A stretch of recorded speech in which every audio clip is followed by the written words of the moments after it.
Robert McCall was a highly decorated gunnery sergeant in the United States Marine Corps and a Black Ops operative and assassin for the Defense Intelligence Agency, who faked his death to start a new life and put his past behind him. He's a very unassuming older gentleman and is frequently underestimated by those who come across his path. McCall is in peak physical condition for a man of his age due to his military history and healthy diet. He is strong enough to drive a corkscrew through a man's chin and break a man's neck. He can assess situations in milliseconds and decide distance and threats faster than anyone. Sahm is a very worthy opponent for McCall. They both have strong senses of empathy and justice that drives everything they do. But there are a couple of big differences in the two men. The biggest being how the fighting styles have grown and evolved in the 150 years since Sahm's time. Sahm was an expert in Wing Chun and Jeet Kune Do in the TV show, which is not historically accurate. McCall is highly skilled in Krav Maga, Brazilian Jiu-Jitsu, boxing, street fighting, and many other styles. His attention to detail is unparalleled. McCall doesn't want to fight. He gave that up years ago. But if he has to, he will win. I think if Sahm and McCall had the chance to meet up in real life, I don't believe they would fight. I think McCall would be the first one to offer help in finding Saham's lost sister or to save the lives of Saham's neighbors when they are threatened. I believe Sahm would help McCall take down the Russian gangs, and he would respect McCall's desire for a quiet, nonviolent life. But if Sahm stepped to McCall, it would be over in seconds. Everything that my other half here has said is 150% accurate, minus the fact that Sahm would fall to McCall. So the fact that what Sahm is bringing to the table is just a combination of traditional Wing Chun and street fighting techniques.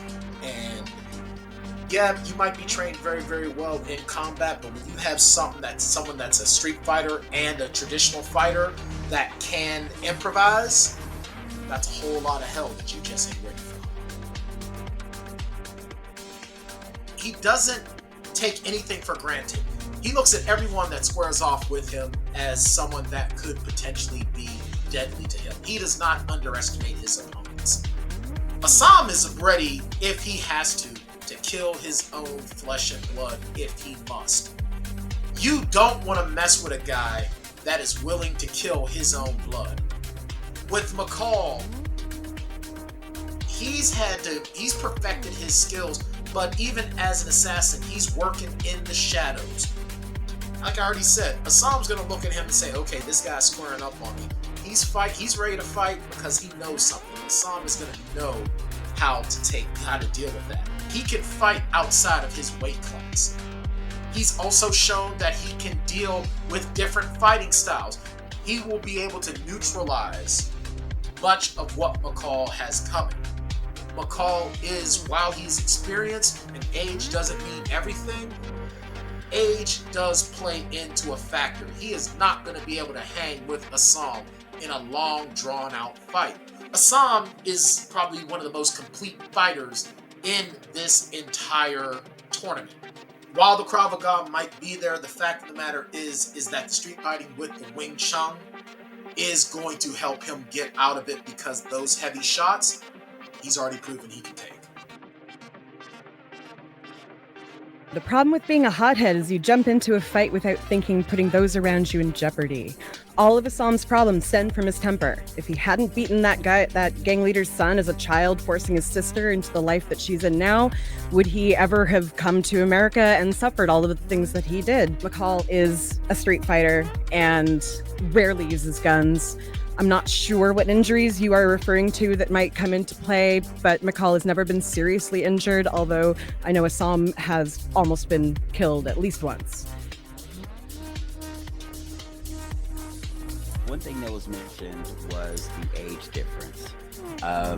How does McCall overcome that? How does McCall keep in shape? How does he keep up that strength and that stamina? He pushes and picks up and carries hundreds of pounds of concrete every day and does it he does it in the same way that Sahm in his 20s and 30s was a coolie, with all of the stuff on him. That's how McCall stays in shape. It's also how he kind of stays undercover with what he's doing, because nobody looks at him and thinks that he's going to be as strong as he is, because he's as old as he is. But he's spent his life never getting seriously injured, as far as we know, and has been in excellent shape his entire life, and so still is in excellent shape, and could definitely whoop a lot of asses. We both know Assam's a hothead. Yes. He has been. Yes.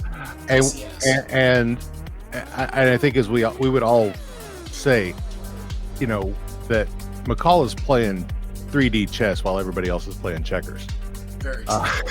Very true. How does Sahm Absolutely. overcome that? How does he settle down in order to overcome that?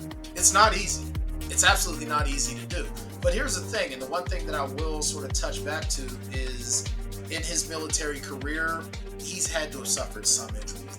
I think the way that Sahm deals with that, so I think that when he first goes into this fight, he's watching McCall. He's watching that analytics. He knows that McCall is not dumb. And I think that what he starts to do is that he starts realizing that he has to unleash control. So that way he puts a little bit more on him, and a little bit more on him, and a little bit more on him, and then dig into those reserves to basically overwhelm him. What are each character's greatest weaknesses, and what would be the greater liability in a battle? Honestly, I think McCall's greatest weakness is his desire to live a quiet, nonviolent life, because he can't help but try and save somebody who's in trouble, because he feels like he's got the skills, so he has to do it. There's no one else who's going to do it. So I feel like that's also his greatest liability. It's that empathy for the people that he does care about. He would gladly put his own health and safety on the line to make sure that other people didn't get hurt. I think for Sahm, one of his greatest weaknesses is his temper. And it's easy to sort of goad him into a fight.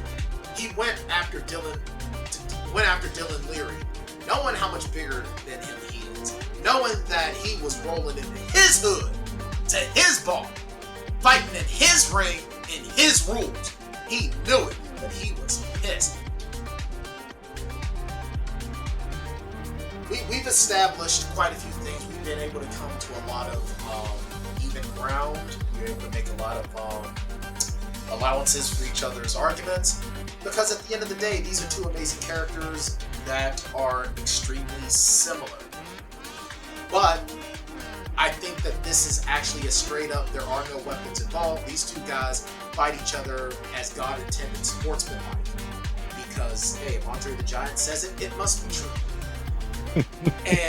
But I think though that at the end of the day, I think that fury, those fists of fury, are just a little bit too much to equalize.